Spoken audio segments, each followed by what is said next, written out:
Kabi-kabila na ang dekorasyon na pamasko ngayon 20 araw na lang, Pasko na! Nagpaalala ang ilang ahensya ng gobyerno para sa mas ligtas sa pagdiriwang ng Pasko, partikular sa tamang paggamit ng Christmas lights para iwas sunog. May unang balita si Tina Panganiban Perez. Sa halip na kumutitap, nag-apoy at pumutok pa ang ilang palamuting pampasko sa munisipyo ng Subic, Zambales. Ayon sa ilang saksi, nagka-spark muna bago nasunog ang mga linya ng pailaw. Agad na apula ang apoy. Ayon sa BFP, may nag-loose na connection ng mga wire sa breaker kaya ito nag-spark at nasunog. Karaniwang mitya ng pagkasunog ng Christmas decor ang Christmas lights. Kaya ang Department of Trade and Industry nagpaalala na siguruhing lehitimo ang kalidad ng mga bibiling ilaw pampasko, lalo na kung dekuryente. Tiyaking mayroon itong Philippine Standards Mark, OPS at ICC Mark. Pagpili ng dekalidad na Christmas lights din ang paalala ng Bureau of Fire Protection. Huwag magtipid sa Christmas lights para sigurado lang na ligtas ang lahat at hindi pa tayo makadamay sa ibang pamahayan.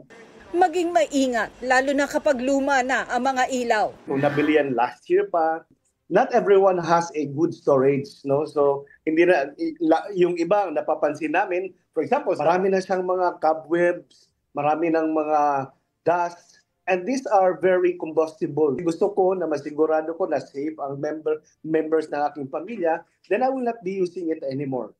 Sabi ng BFP, dapat hindi babad sa paggamit ang Christmas lights at huwag hayaang nakasindi kapag matutulog na. Kung binabad na kasi natin yon and sumobra na sila sa ilang operating capacity, the tendency is umiinit din yung wire kasi that is a live current. Kung hindi natin pagpahingahin yun, it will come into a moment where yung nagkakaroon siya ng overheating.